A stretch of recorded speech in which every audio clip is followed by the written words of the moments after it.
Tout d'abord, bonjour.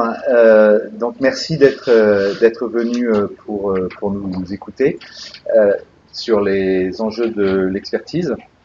Donc, très rapidement, Marie-Adélaïde de Monlibaud, qui est responsable du contentieux informatique et en particulier de l'expertise au sein du cabinet, et moi-même, Benoît de Roquefeuille, qui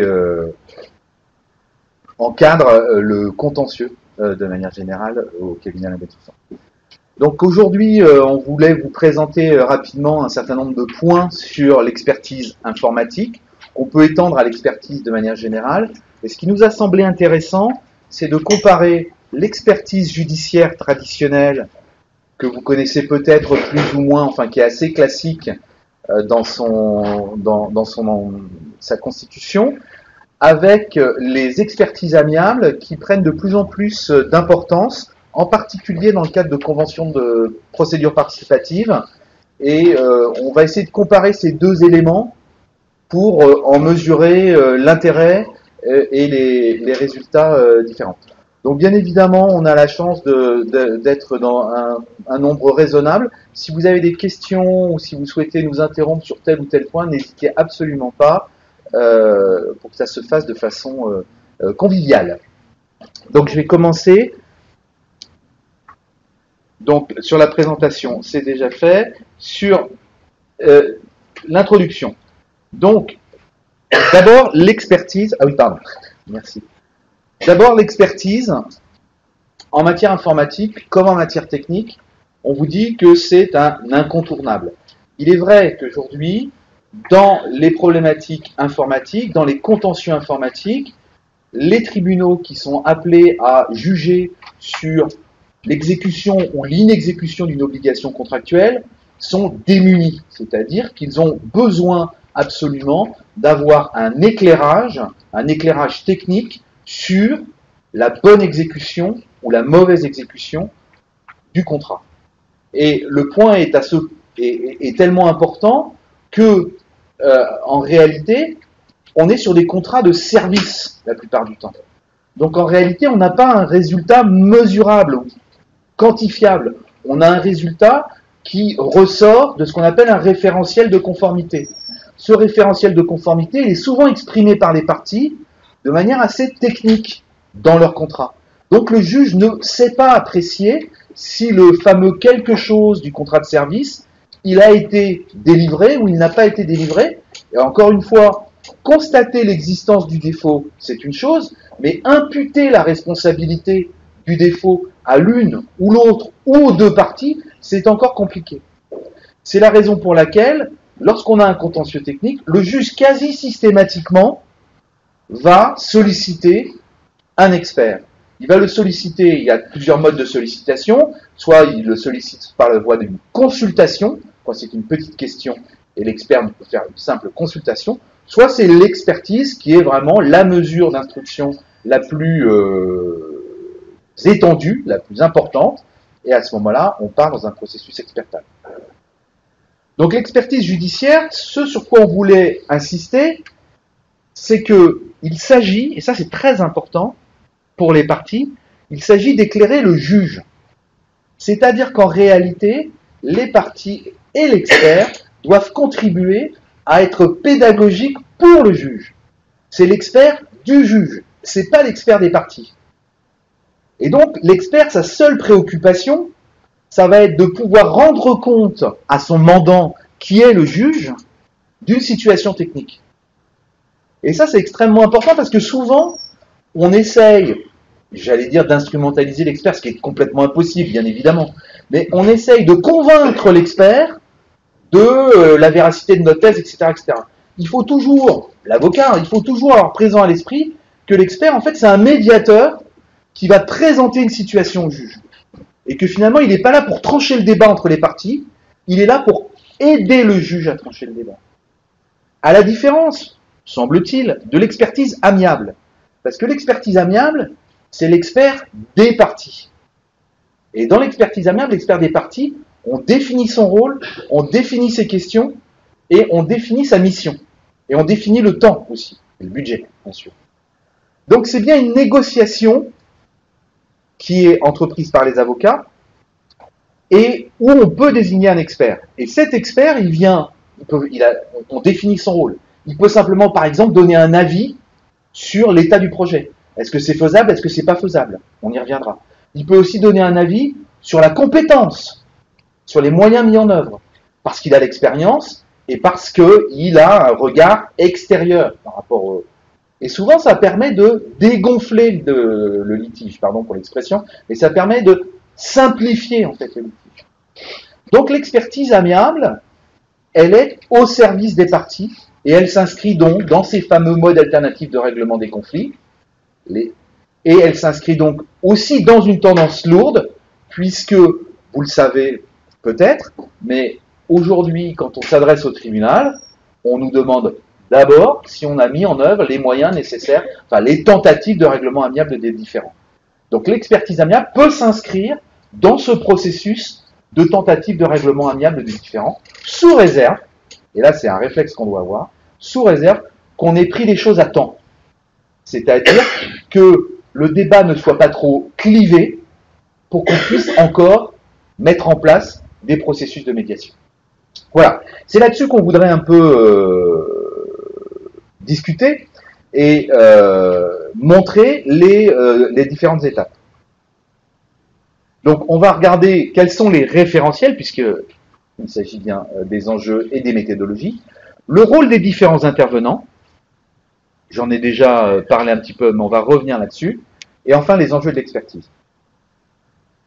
Alors, sur le référentiel, on va commencer par l'expertise judiciaire et l'expertise amiable, et là je vais laisser la parole à Marie-Adélaïde sur l'expertise judiciaire en particulier, pour vous donner le référentiel.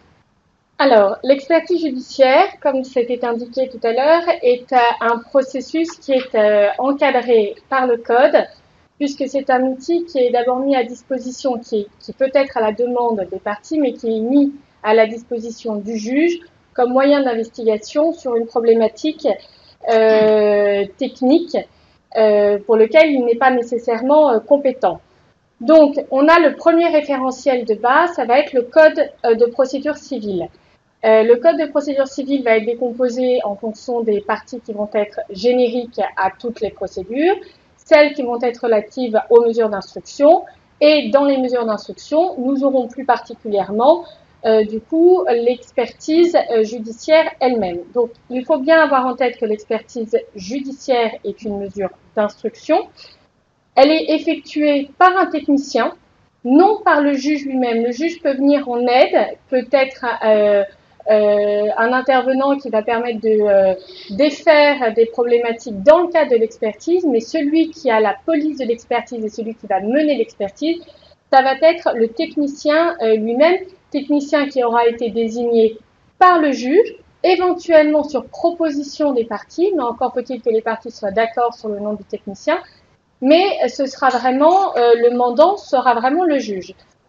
Cette expertise judiciaire s'inscrit dans le cadre d'un éclairage qui est donné au juge sur des questions de fait qui sont nécessaires à la solution du litige. Ce point est essentiel car souvent, quand on sera dans l'expertise judiciaire, c'est qu'a priori, les parties n'auront pas réussi en amont à se mettre d'accord et à faire un diagnostic partagé sur la situation technique du projet. Or, bien évidemment, vous n'êtes pas sans savoir que l'intérêt des parties dans ce cadre dans ce type de mesure, c'est d'orienter potentiellement la mesure d'instruction de manière à ce que s'il y a un procès, et très souvent il peut y avoir un procès après une expertise, on puisse s'appuyer sur le rapport de manière à en tirer avantage et bien évidemment à se dédouaner d'une éventuelle responsabilité dans l'échec du projet. Pour ce faire, donc, les parties vont essayer potentiellement de faire dire au juge et plus particulièrement à l'expert et plus particulièrement de faire écrire à l'expert des éventuelles conclusions qui seront des conclusions juridiques. Et là, ce sera le rôle notamment des avocats de rappeler que l'expertise, on est sur un éclairage concernant les faits et non pas sur une appréciation juridique. Et il y a les outils dans le Code de procédure civile pour pouvoir étayer cette position, mais c'est dans la réalité, et on l'observe très souvent avec Benoît, un vrai enjeu, une vraie problématique.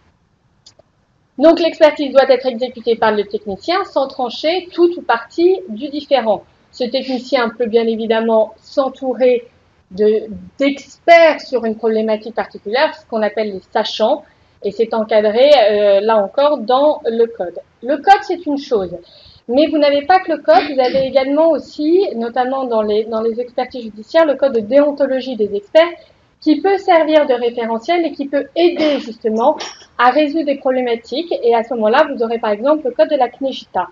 Et ensuite, vous avez tous entendu parler de ce qu'on appelle les règles de l'art, le référentiel, les usages. Et en informatique, ces usages, ils sont particulièrement encadrés et on a des normes qui peuvent aider justement à avoir un référentiel de réflexion dans le cadre de la mesure d'expertise. Donc on aura, vous a cité quelques normes à titre illustratif, le CMMI, le SCM, la norme ISO, la CNOR, et les usages du secteur. Ça permet en fait, en l'absence, parce que ça peut être le cas, et quand on a des projets qui peuvent échouer, souvent ça peut être lié à un silence en fait un peu du contrat et un contrat qui n'est pas suffisamment abouti. Et du coup, quand on doit réfléchir aux éventuelles responsabilités, qui aurait dû livrer, à quelle date, comment, en l'absence de dispositions contractuelles, ces normes-là peuvent servir d'un référentiel qui soit un référentiel opposable, puisque ce sont les usages du secteur, et auquel cas, ça peut servir de base pour justement pouvoir avancer sur l'expertise. Alors en fait, on va vous donner un exemple très pratique, c'est qu'on a une expertise en ce moment, on ne citera pas de nom, où on a un contrat qui est très bien construit, qui est un contrat d'intégration tout à fait normal, qui prévoit un certain nombre de phases, un certain nombre de livrables et un certain nombre de tests et de résultats, de recettes. Il se trouve que les parties, parce que ça les arrangeait, ont construit ce projet en agilité, en mode agile. Ce qui est complètement à contre-courant de la structure même du contrat, puisque le propre de l'agilité, c'est le travail en groupe, la collaboration, et un résultat qui est en fait à la mesure de l'effort fourni, mais qui n'est pas un résultat mesurable.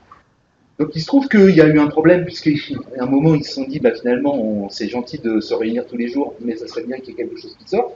Et on s'est retrouvé en expertise judiciaire. Et là, l'expert, il est confronté à un vrai dilemme, parce que soit il applique le contrat brutalement et il voit bien que le projet n'a rien à voir avec le contrat, soit il se met en mode expert et il regarde comment les parties ont travaillé et il regarde qu'est-ce que c'est que l'agilité, quel type d'agilité a été mis en œuvre et est-ce que c'est conforme au manifeste agile, hein, puisque la structure de base c'est le manifeste agile, est-ce que c'est conforme au manifeste agile pour au moins mesurer la bonne foi des parties.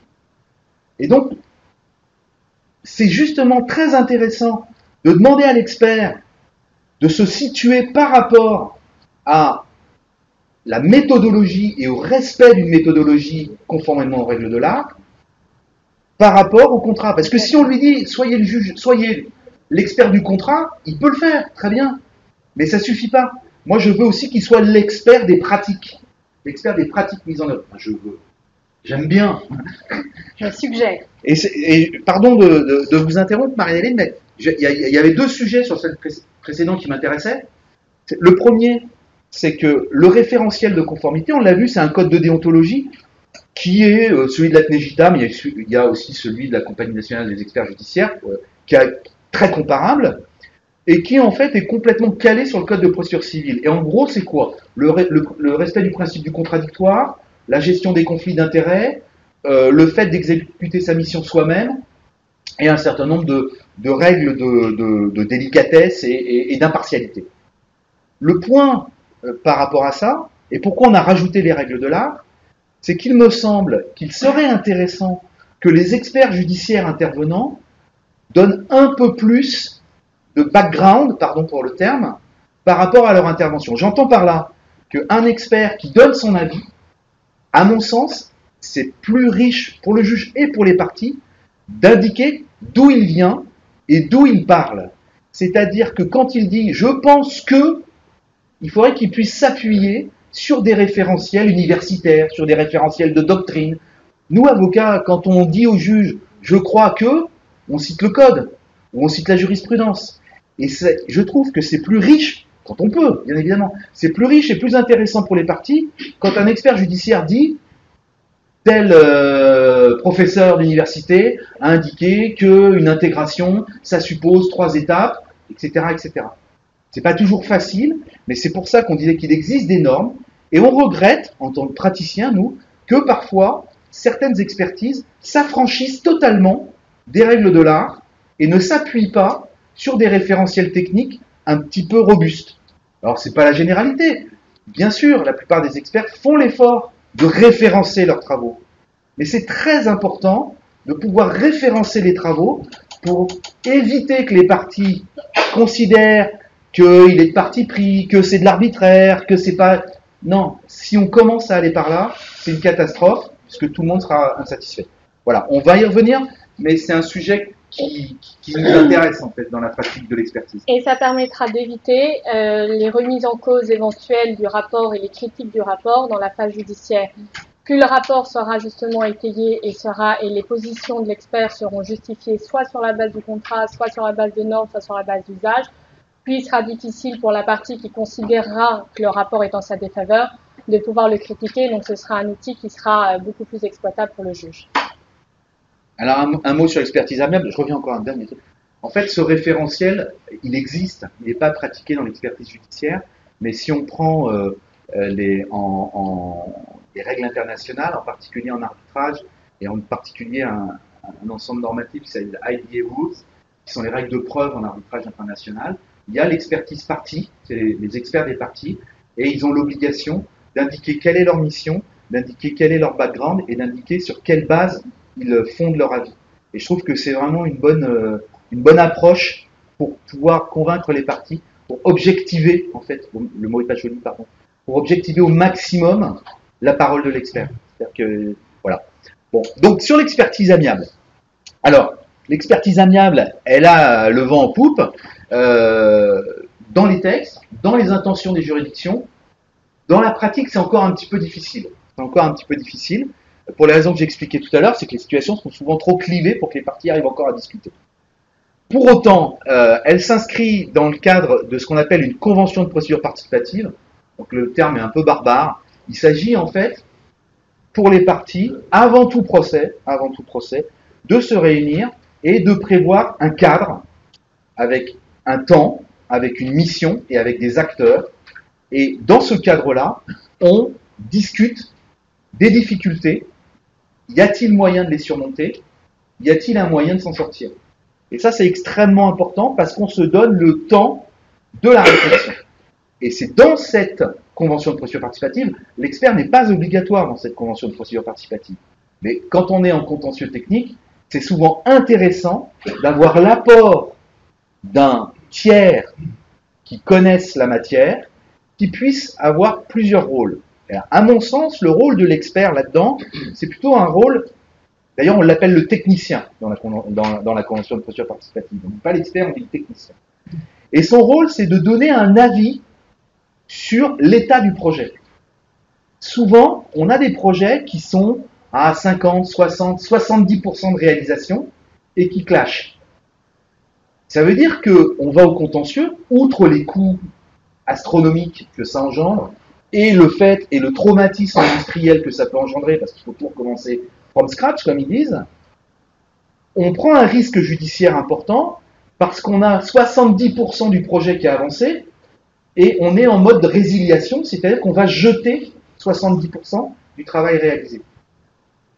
Donc avant de se lancer dans cette entreprise aléatoire, même si on a raison à 100%, on a toujours un risque en fait d'avoir des torts partagés en sortie. Et l'expertise amiable, elle est intéressante parce qu'elle va permettre à un technicien de dire attention, ne jetez pas le bébé avec l'eau du bain. Ou au contraire, vous dire si c'est pourri dès le début, on n'y arrivera jamais, il faut arrêter tout de suite. Enfin, d'avoir un diagnostic précoce sur l'état de la situation. Et ça me paraît extrêmement intéressant pour éviter des contentieux que finalement on ne maîtrise pas tout le temps et qui échappent au projet, pour rester dans le projet. Donc les principes de la procédure et la liste des clauses impératives sous peine de nullité sont aux articles 2062 à 2068 du Code civil. C'est un contrat. Alors, ils vont être modifiés, puisque ça, le 2068, mais à la marge, hein, mais, puisque il y a un projet de réforme du droit des obligations, à la marge. L'idée, c'est quand même qu'il c'est un contrat, comme je le disais, qui associe des acteurs, un moment et une mission pour tenter de résoudre une difficulté. Sur le code de procédure civile, on retrouve notre fameuse procédure participative et qui là recherche d'un accord, le cas échéant, procédure aux fins de jugement. Alors ça, c'est assez intéressant, cette procédure, parce qu'elle permet de trancher, si j'ai 10 griefs, par exemple, je peux, dans le cadre de la procédure participative, mettre sur la table les 10 griefs, le retard, le budget, le produit, je peux les mettre sur la table, je peux en discuter, et peut-être que je n'en résoudrai que 2, ou 3, ou 4. Et à ce moment-là, je purge le contentieux des points qui sont tranchés. Et je peux revenir devant le juge en disant, il me reste la question du prix. Donc, j'ai pas réussi, monsieur le juge, à me mettre d'accord avec mon contradicteur sur la question du prix. Je vous demande de trancher sur le prix. Pour le reste, vous vous en occupez pas.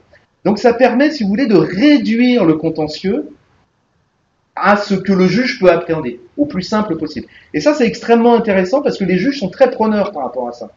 C'est-à-dire que si le problème technique, il est déjà isolé et à moitié réglé, eux, ils ont à se prononcer sur le problème économique, et le problème économique, ils savent faire. Ils n'ont pas de souci avec ça. Donc, c'est extrêmement intéressant d'avoir des accords partiels par rapport à des contentieux. Donc, c'est une procédure conventionnelle, et la procédure aux fins de jugement, c'est effectivement quand on va tenter un accord amiable avant de s'adresser au juge, soit pour faire homologuer un accord, soit pour faire trancher le résiduel. Donc, maintenant que nous avons défini le périmètre de ces deux procédures, nous allons mettre en parallèle à chaque fois, pour le rôle des intervenants, concernant les parties, l'avocat, l'expert, le juge, et donc un petit tableau de synthèse, les différences notables, ou les similitudes d'ailleurs, entre les deux procédures. L'idée étant que vous puissiez appréhender en fonction de la situation technique dans laquelle vous serez et en fonction des relations humaines, parce que les relations humaines peuvent avoir une influence déterminante dans le choix également des procédures, l'intérêt d'aller vers la procédure participative ou directement vers l'expertise judiciaire. J'attire votre attention sur le fait que une fois qu'on a été en expertise judiciaire, on ne peut pour le coup retourner en procédure participative. Mais l'inverse n'est pas exact. Vous pouvez commencer par une procédure participative, tenter de résoudre votre problématique technique par cette voie-là, et une fois que la procédure participative aura été menée, rien ne vous empêchera, en fonction justement de l'issue qui aura été prise, d'aller vers l'expertise judiciaire. Donc, pardon, juste un petit truc. Très bavard. C'est quand vous êtes en... Pardon, hein, je suis très bavard, faut m'arrêter. Hein, mais il y a un tout petit truc, c'est quand vous êtes en procédure participative et vous faites intervenir un technicien, en général un technicien de la place qui a quand même son poids, sa réputation, etc. Et que ça marche pas, et vous vous retrouvez en expertise judiciaire, vous avez quand même dans votre dossier le rapport du premier technicien. Et il va être difficile pour l'expert judiciaire, il peut le faire, mais il va être difficile pour l'expert judiciaire de déjuger le rapport technique qu'il a devant lui. Donc c'est déjà un acquis important, c'est pour ça que ça arrive qu'on n'arrive pas à terminer le litige en fin de procédure participative, mais ceci étant, la partie qui prend l'initiative d'aller au judiciaire, alors qu'elle a sur la table un rapport plus ou moins bien construit, parce que ça dépend du délai, mais d'un expert désigné par les parties qui a déjà donné son avis, elle peut mesurer son risque, elle peut mieux mesurer son risque. Donc c'est pour ça que c'est intéressant quand même d'avoir cette étape. Donc, concernant le rôle des parties dans l'expertise judiciaire peut être initiée par une seule partie, donc de manière unilatérale. C'est ce qu'on appelle la procédure 145, où en fait, avant tout procès, une partie va aller voir le juge et va dire au juge, moi, j'ai une problématique technique et je veux que vous ordonniez une mesure d'instruction et je veux que cette mesure d'instruction, ce soit une expertise judiciaire. Ça a quoi comme conséquence? Ça a comme conséquence que l'autre partie, puisqu'il y a toujours à minima deux parties dans un projet informatique, va entre guillemets subir la mesure. C'est-à-dire qu'il y en aura une qui aura pris le lead, qui se positionnera vis-à-vis du juge et donc se positionnera vis-à-vis de l'expert comme potentiellement victime de griefs et de griefs techniques, qui va donc proposer une première mission et l'autre partie se positionnera en défense, sera en contre. Soit elle refusera l'expertise parce qu'elle n'aura pas envie qu'il y ait certaines investigations techniques qui soient faites et donc sa position pourra être plus en faiblesse. Soit elle sera pour cette mesure d'instruction, mais sera en contre sur la mission elle-même qui sera proposée. Donc, on aura une différence entre les parties, justement, entre le demandeur et le défendeur, qui psychologiquement pourra avoir un intérêt dans le cadre de l'expertise, parce que quand l'expertise se déroulera, de temps en temps, l'expert judiciaire pourra avoir tendance à dire « Non, mais attendez, vous étiez demandeur à l'expertise, et vous n'êtes pas en mesure d'apporter la preuve de tel grief, de permettre l'accès au serveur pour que des tests puissent être réalisés ou de rédiger le protocole de test. Donc finalement, est-ce que vous ne m'avez pas dérangé un peu pour rien ?» Donc ce sera en défaveur. De l'autre manière, celui qui sera en défense sur l'expertise judiciaire et qui refusera justement de collaborer de manière efficace dans le cadre de l'expertise, lui pourra justement donner une impression qui potentiellement sera négative. Quand on est dans le cadre de l'expertise judiciaire, même si on est à l'initiative de la mesure, la mission qui est proposée dans le cadre de votre assignation quand vous saisissez le juge pour demander votre mesure d'instruction n'est qu'une mission proposée. Celui qui a la mainmise sur la mission et celui qui décidera de la mission, ce sera finalement le juge. Donc, dans l'expertise judiciaire, il y aura un débat devant le juge qui sera tranché par le juge sur la mission. Mais donc, ça veut dire que les parties peuvent être un peu en désaccord sur la mission. Or, la mission, c'est un point essentiel dans l'expertise judiciaire parce que c'est le contrat qui lie finalement l'expert. Et l'expert, il doit rendre un rapport au regard de la mission. Il ne peut pas donner son avis sur des points qui sont hors de la mission. Donc, cette phase-là est très importante, ce qui peut justement légitimer le fait de vouloir être en demande de l'expertise, parce que quand vous êtes en demande de l'expertise, il y a plus de chances pour que le juge soit sensibilisé à la mission que vous proposez vous-même. Vous pouvez effectuer donc des observations ou des réclamations durant l'expertise. Il y a un incident qui peut se produire. Vous pouvez du coup en tant que partie notifier cette problématique, faire ces observations et ces réclamations, sous réserve ensuite qu'elles soient prises en charge par le juge chargé du contrôle des expertises ou par l'expert lui-même, mais sans garantie, bien évidemment, que vos observations ou réclamations soient prises en compte et que du coup vous puissiez obtenir gain de cause sur ce sujet. S'il y a une difficulté durant l'expertise, la première phase, bien évidemment, pour la partie, c'est d'en référer à monsieur l'expert et de demander à monsieur l'expert de résoudre cette difficulté. Il peut arriver, et ça nous est déjà arrivé dans le cadre d'une expertise, que l'expert refuse d'entendre votre réclamation. Le cas présent, c'était une expertise qui ordonnait des tests. La partie chez qui les serveurs figuraient refusait l'accès au serveur et refusait de rédiger un protocole de test. Et monsieur l'expert avait décrété qu'il n'y avait pas besoin qu'il y ait des tests qui se déroulent sur une journée entière et qu'au regard des dires qui avaient été présentés par chacune des parties, il était suffisant pour qu'il se fasse un avis technique sur l'état du projet. Nous avions indiqué à monsieur l'expert que la mission ordonnait des tests et qu'il fallait donc que ces tests se réalisent. Étant donné que monsieur l'expert ne voulait pas faire droit à cette demande, nous avons conseillé à notre client de saisir le juge chargé du contrôle de l'expertise. Ce point a été évoqué devant lui et donc le juge a ordonné en effet à monsieur l'expert qu'une journée de test se réalise, à l'autre partie de prendre un protocole de test pour que justement l'expertise puisse se réaliser. Donc ça, c'est un outil qui est mis à la disposition des parties dans le cadre de l'expertise judiciaire. Enfin, vous pouvez demander la nullité des actes d'exécution de l'expertise, ce qui est extrêmement rare et qui se réalise très peu, mais le code de procédure permet justement la mise en place de cette procédure.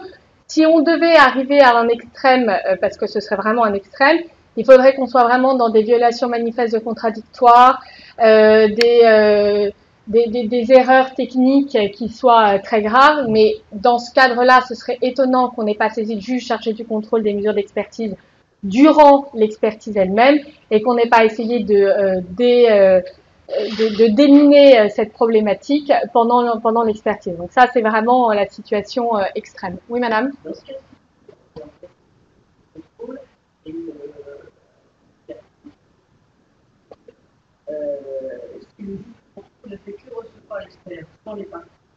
Non, il recevra l'expert avec les parties. Non, Concrètement, il peut échanger avec l'expert, mais en amont. En amont, mais il doit. Alors, le texte nous dit, pardon de vous couper. Le texte nous dit qu'en fait, il ne peut pas prendre de décision sans avoir entendu l'expert. Le texte est à l'envers. Mais en réalité, ça peut arriver. On a des cas où l'expert téléphone au juge du contrôle en disant voilà, j'ai telle difficulté, est-ce que vous avez. Voilà, ils ont des relations assez. Mais s'il y a une décision qui est susceptible d'avoir un impact sur le bon déroulement de la mission, les parties doivent être entendues. Ben, après, c'est une question de preuve. Si on s'aperçoit, ben, après, on a un recours devant le juge du fond. En fait. C'est-à-dire que devant le juge du fond, on peut critiquer l'exécution de la mission en demandant soit une mission complémentaire, soit.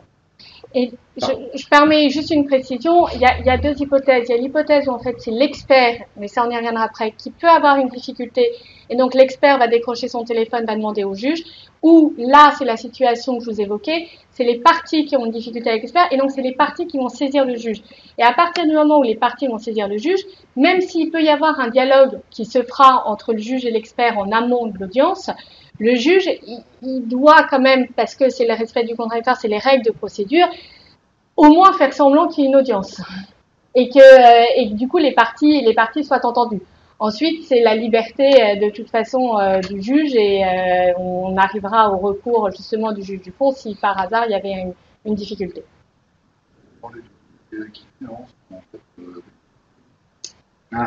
Ça, c'est une très bonne question. C'est le demandeur qui c'est aux frais avancés. C'est-à-dire qu'en fait, ça rentre dans le cadre des dépens. C'est-à-dire que lorsque vous demandez une expertise, vous devez faire l'avance des frais, c'est-à-dire la consignation des frais au profit de l'expert. Et ensuite, quand le litige est tranché sur le fond, celui qui gagne peut demander le remboursement des frais d'expertise. C'est les dépens. C'est-à-dire que si moi je suis demandeur à l'expertise, le juge va décider d'une provision pour les frais d'expertise, qui en général n'est jamais suffisante. Donc l'expert va demander, je dis n'importe quoi, 5 000, 50 000 euros. Donc c'est le demandeur à la mesure d'expertise qui doit faire l'avance des 50 000 euros. Et ensuite, dans le cadre du règlement du litige au fond, on peut demander la condamnation de l'adversaire aux dépens, et dans les dépens, il y a le remboursement des frais d'expertise. Encore faut-il gagner. Sinon, alors justement, merci pour cette transition, parce que ça me permet, dans les parties, pardon de vous couper à nouveau, mais d'introduire une partie qu'on n'a pas évoquée ici, mais qui est extrêmement importante, c'est l'assureur. Parce qu'évidemment, comme on est dans des cas de gestion de sinistre, il est très fréquent que celui qui subit un sinistre informatique déclare ce sinistre à son assureur, et son assureur peut intervenir relativement tôt pour l'assister dans le cadre de la gestion de ce sinistre, et notamment en désignant son propre expert qui va devenir le conseil technique, soit pour essayer de résoudre le litige amiablement dans le cadre d'une expertise assurance classique, soit pour assister son client dans le cadre de la gestion de ce sinistre, en direction de procès, entre guillemets, et c'est à ce moment-là, souvent, l'assureur qui va prendre en charge les frais d'expertise dans l'exécution du contrat d'assurance. En fait. Encore faut-il être assuré et assurable sur le plan. Et les frais d'expertise étant différents des honoraires d'avocat. Que oui, les frais, la consignation qui sera mise à charge du demandeur en général, ce sera pour les honoraires de l'expert lui-même. Mais ensuite, par exemple, la procédure du juge chargé du contrôle d'expertise, il y aura il y aura les honoraires ensuite des avocats qui s'ajoutent. Je vous laisse.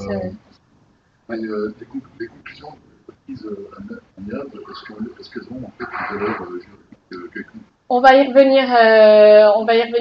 Ça dépend des parties, ça dépend de ce qu'on décide en fait. Et justement, dans l'expertise amiable, oui, pardon, on va y revenir bien sûr, mais c'est les parties qui décident. Et c'est ça qui est intéressant. Donc, dans l'expertise amiable, premier point par rapport à ce qu'on voit, c'est l'expert, il est choisi par les parties. Si les parties ne sont pas d'accord, elles peuvent même désigner 2 experts si elles veulent, ou un collège d'experts.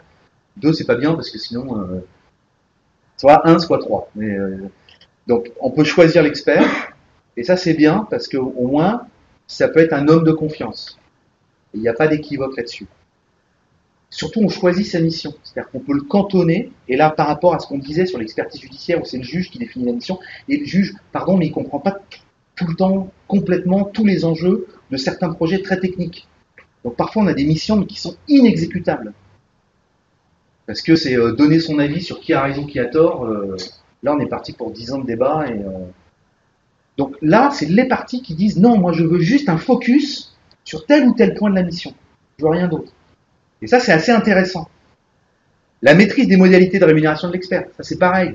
On peut dire à l'expert, nous on est d'accord pour vous donner une mission de temps de mois, faites-nous une lettre de mission, faites-nous une proposition commerciale. Combien ça va nous coûter?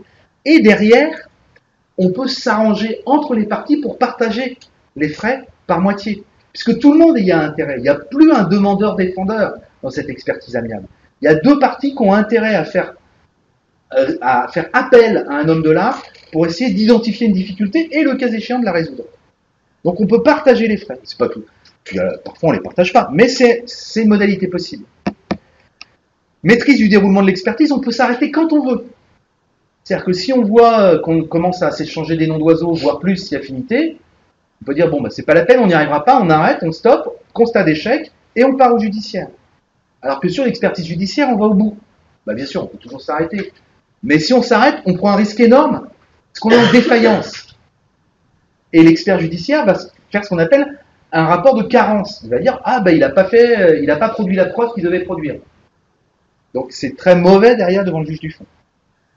Révocation de l'expert de l'accord unanime, c'est par rapport à la procédure, c'est que les parties décident aussi de dire, bah non, monsieur l'expert, on s'aperçoit que vous n'êtes pas très bon. Vous êtes sûrement très bon, mais vous n'êtes pas tellement dans notre problématique, donc on va arrêter. Donc c'est vraiment l'expert à façon. C'est les parties qui décident. Et derrière, c'est là où, pour en venir à votre réponse, saisine par requête du juge pour homologation de l'accord. C'est-à-dire qu'en fait, on peut décider que cette procédure est confidentielle ou non, ou qu'elle est partiellement confidentielle. C'est-à-dire que tout ce qu'on se dit pendant la convention de procédure participative est complètement confidentiel, mais que le rapport ou que ce qui en sortira n'est pas nécessairement confidentiel. C'est-à-dire qu'on peut tailler, et là il faut faire attention d'ailleurs, on peut tailler sur mesure la confidentialité à l'intérieur de cette procédure participative. Pourquoi il faut faire attention? Parce que si vous échangez des pièces pendant cette procédure participative et vous ne parvenez pas à un accord, et que tout ça est sous le sceau de la confidentialité, derrière quand vous allez faire votre procès, votre pièce, vous ne pouvez plus l'utiliser. Donc il faut quand même faire un tout petit peu attention, il faut prévoir le coup d'après, de gérer dans les procédures participatives que la confidentialité s'attache à des résultats qui ont de type transaction, de type accord, qui eux ont vocation à demeurer confidentiels, mais, sauf homologation du juge, mais les échanges de pièces et de documents, il faut pouvoir les réutiliser en cas de malheur. Ah, l'avocat. L'avocat. Le mal nécessaire. Donc, l'avocat dans l'expertise judiciaire, en principe, il n'est pas obligatoire. Vous pouvez décider de recourir à une mesure d'instruction et à l'expertise judiciaire directement par vous-même et d'assister à l'expertise judiciaire sans avocat. C'est le choix des parties. Dans le cadre d'une expertise informatique, il est quand même très fortement recommandé de s'engager dans une expertise informatique avec un avocat et un avocat qui connaisse un tant soit peu la problématique technique et la problématique de ce secteur et de ce métier. Pourquoi? Parce que il sera rare que les deux parties n'aient pas d'avocat. Si les deux parties n'ont pas d'avocat, au moins vous serez à égalité. Mais si l'autre partie a un avocat et que l'autre n'en a pas, à ce moment-là, vous pourrez avoir un déséquilibre en ce sens que, sauf à être un juriste chevronné par nature, il y aura certaines subtilités procédurales, certaines rédactions dans les notes de l'expert, dans les comptes rendus de réunion et dans le rapport final qui pourront potentiellement vous échapper sur les conséquences juridiques qui seront induites par une telle rédaction. Et à ce moment-là, vous aurez potentiellement un rapport qui sera en votre défaveur et en tout cas une défense qui ne sera pas forcément à la hauteur de la réalité de votre potentielle responsabilité dans le cadre du projet. Quand un avocat est présent dans le cadre de l'expertise, il a pour rôle donc d'assister les parties et bien évidemment de les défendre au mieux. Alors, il assiste surtout son client, hein, mais c'était induit. Rassurez-vous. Parfois, c'est vrai que on a la mauvaise tentation de vouloir assister l'expert aussi. Et c'est quelque chose contre lequel il faut absolument lutter. Parce que d'abord, les experts n'ont absolument pas besoin d'assistance et encore moins d'assistance d'avocat. Donc, et c'est très important de toujours garder en tête qu'on est au service de nos clients et qu'on n'est pas. Donc on est au service de nos clients et on doit assister nos clients dans l'expertise sur les plans techniques et sur les plans procéduraux, sur les plans juridiques, y compris quand ça se passe pas bien. C'est-à-dire qu'il faut aussi jouer un rôle de conseil pour pouvoir indiquer à nos clients que on n'est pas forcément sur la bonne voie. Bon, voilà, c'était juste une petite incise. Alors, dans l'expertise amiable, l'avocat, alors, dans la procédure participative, plus exactement, qui prévoit nommément la présence de l'avocat comme acteur participant à la mise en place de la procédure. Et ça me paraît assez intéressant parce que finalement, on va réunir 3 pôles de compétences dans un même espace, qui va être le technicien, qui va être la partie, effectivement, avec ou sans son assureur, et qui va être l'avocat qui, lui, va essayer de mettre en musique un accord transactionnel. C'est-à-dire que l'avocat, il peut être quand même conseil juridique pour trouver la bonne clause, pour trouver la bonne formulation, pour trouver le bon accord. Et donc là, on a dans un espace un avocat acteur qui est pas seulement, justement lui, pas seulement, il est bien évidemment au service de son client, mais surtout au service de la solution qui pourrait se dégager. Donc là, les avocats peuvent collaborer entre eux et dans un espace commun pour trouver des accords raisonnables et équilibrés, comme on dit toujours. Alors évidemment, le raisonnable et équilibré, on a le subjectif parfait, et c'est toujours raisonnable pour celui qui gagne. Mais il n'empêche que ça marche plutôt pas mal, globalement. Les expériences montrent que une fois toute haine consommée, une fois après avoir dépassé les instants de conflit, et une fois qu'on est un peu apaisé, ça marche plutôt pas mal de se mettre ensemble autour d'une table et de rechercher des modes alternatifs et des règlements. Et l'avocat, il est assez actif là-dedans.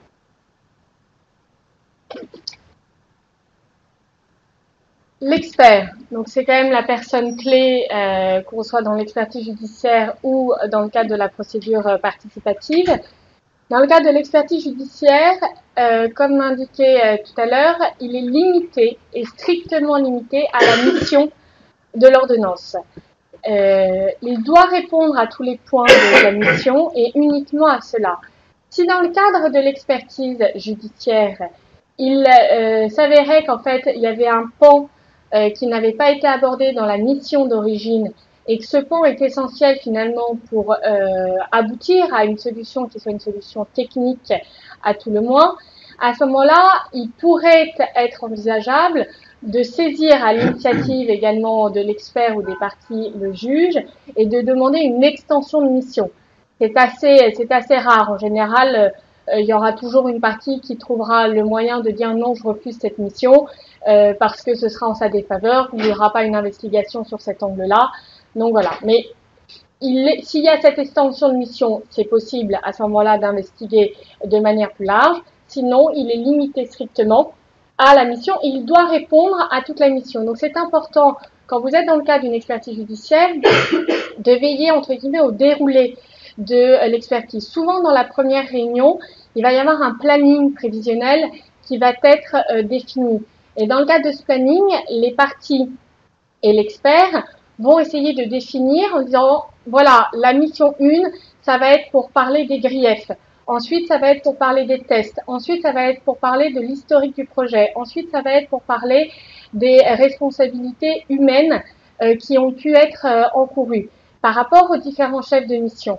Et il est important d'avoir ce calendrier en tête et ce calendrier de le mettre en corrélation par rapport à la consignation qui a été définie à l'origine et par rapport aux besoins d'une éventuelle consignation complémentaire. Parce que qu'est-ce qui se passe concrètement? Quand la consignation d'origine qui a été fixée par le juge arrive à la fin, l'expert, il a plus de réserve, entre guillemets, pour continuer cette expertise. Et soit il y a une consignation complémentaire qui est ordonnée par le juge et il peut continuer justement sa mission, mais ça peut arriver qu'il n'y ait pas de consignation complémentaire parce que le juge estimera que ça a duré trop longtemps, qu'il aurait fallu faire ce travail dans le délai imparti et dans le budget imparti. Et concrètement, qu'est-ce qui se passera? Le rapport, il sera rendu en l'état. Donc, en l'état des missions qui auront été traitées.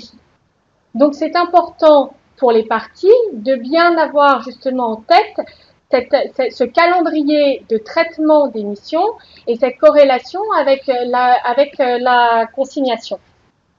L'expert peut lui-même donc recourir au juge en cas de difficulté pour proroger les délais et pour avoir une consignation complémentaire si nécessaire.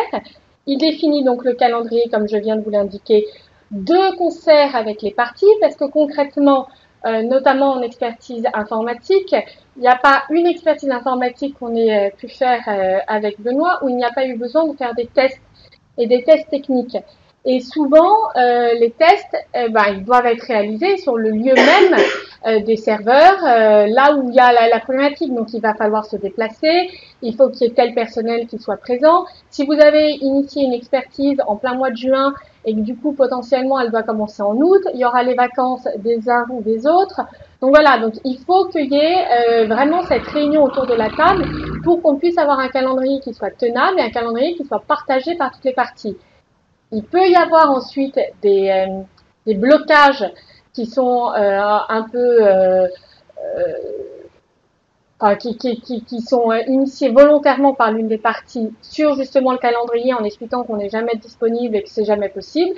Et là, ça sera partie du rôle de l'expert d'avoir une autorité, d'imposer une date, d'imposer que les parties soient disponibles et d'indiquer dans son compte rendu qu'il exige qu'à telle date, à telle heure, il y ait telle partie et que si les parties ne se mettent pas en mesure de respecter justement ce calendrier, il en tirera toutes les conséquences techniques qu'il devra en tirer, mais pour permettre justement à l'expertise d'avancer et de ne pas être en blocage.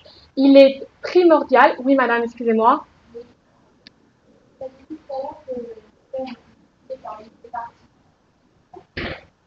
Comment c'est écrit dans cette question qu'on ne précise pas un planning, des objectifs et complètement de travail. Parce que il est initié par une partie, quand on est dans l'expertise judiciaire, qui va proposer une mission. Sauf que concrètement, pour définir le calendrier, il faut qu'on ait des considérations techniques. Et le juge, lui, il ne sera pas en mesure, parce que c'est pas le juge qui va mener l'expertise, ça va être l'expert judiciaire qui va mener cette expertise. Donc le juge, il ne voudra pas s'engager d'office sur un calendrier. Le juge, il va dire, moi, c'est des problématiques techniques. Est-ce que les serveurs, s'ils sont à Vannes ou s'ils sont à Marseille ou s'ils sont à Paris, est-ce qu'il y a différents sites? Est-ce que il y a 2 jours de test ou une matinée de test? Tout ça, le juge, il va pas pouvoir l'apprécier. Alors les parties pourront lui dire, oui, mais ce sera que ci ou que ça. Sauf que là encore, on va être dans un débat qui va être technique et le juge ne sera pas à même de trancher parce qu'il ne sera pas à même d'apprécier ces considérations techniques. Donc, qu'est-ce que va faire le juge? Le juge, il va dire au démarrage, souvent, il dit, voilà, moi, je vous donne une consignation de temps. Vous avez un délai pour remettre votre rapport qui va être, en général, il va dire 6 mois. Et Quand il y a la première réunion, les parties du coup et avec tous les aspects techniques vont indiquer au juge, à l'expert, voilà ce qu'il en est. Et donc l'expert va pouvoir prendre l'ampleur du travail à venir. Et dès la première réunion, ça arrive que dès la première réunion, ils disent bon bah par rapport à l'expertise qu'on va avoir devant nous, le délai de 6 mois qui a été indiqué dans l'ordonnance, clairement, il ne pourra pas être respecté.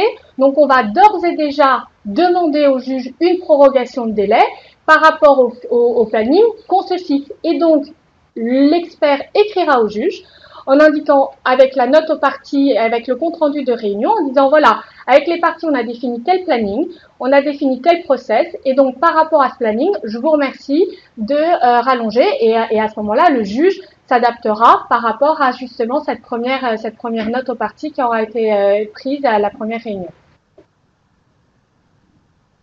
Vous avez mentionné souvent les recommandations. Souvent, lorsqu'il y a un d'accord, Oui. même sur le blocage, et l'expertise, elle est à partir d'un point et d'un historique. Oui. Comment est géré le projet pendant l'expertise et comment l'expert peut éventuellement intégrer dans disons, ces conclusions des problématiques par anticipation. Alors, en général, quand on arrive à l'expertise judiciaire, le projet il est bloqué. Les parties, il n'y a plus de développement, il n'y a plus de réunion de projet, enfin voilà. Donc, ce qui se passe et quand on est demandeur, en théorie, et de toute façon, quand l'expertise va commencer, l'une des premières préoccupations de l'expert va être justement de figer techniquement le projet pour pouvoir justement mener à bien ses investigations.